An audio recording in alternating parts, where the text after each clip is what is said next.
Good morning, everyone. You're watching RD Motoring, and it's time for a 1-month update on the HydroSilex ceramic coating that was done on this car. Since making that video, I haven't washed this car, so we're also going to be testing it with a few weeks of pollen and dirt buildup. I wanted to compare it to my old Impala, a car that I also haven't washed in a month, but I didn't give it the HydroSilex treatment. So without further ado, let's jump into the video. I wanted to start the comparison with spraying water on both the cars while they're stationary and seeing how it reacts. As you can see with spraying the door on the non-treated car, the water almost sticks to the paint and creates this thin film. You can also see the same thing happening with the side window, but it's not as slow to sheet off. Let's check out the ATS that had the HydroSilex put on. The water definitely sheets off so much faster on the door. In my opinion, it's pretty similar to the results that you would get with a wax, but it might beat up slightly less. What I'm really impressed with is how the water reacts on the side window. It slides off so fast that it's almost completely dry after a couple seconds. Next, I wanted to see how the water reacts on a flatter surface like the hood or the roof. Once again, on the non-treated car, the water just hangs around and creates this layer. It really ends up taking a long time to go anywhere. Looking back at the treated car, you can see how fast that water dissipates and just slides right off.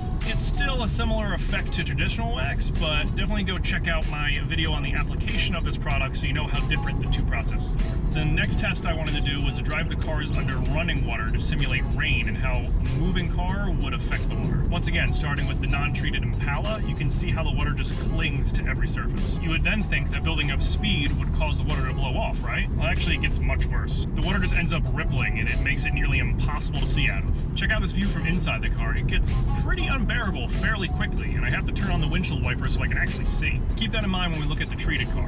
Notice how the water just immediately slides off. You can even see once I hit speeds of about 30 miles per hour, the water starts to get pushed right off the windshield. If you're familiar with Rain-X, it's pretty much exactly like that, except with HydroSilex, you can put it on your entire car. So, to wrap this up, do I think that HydroSilex has held up well over a month?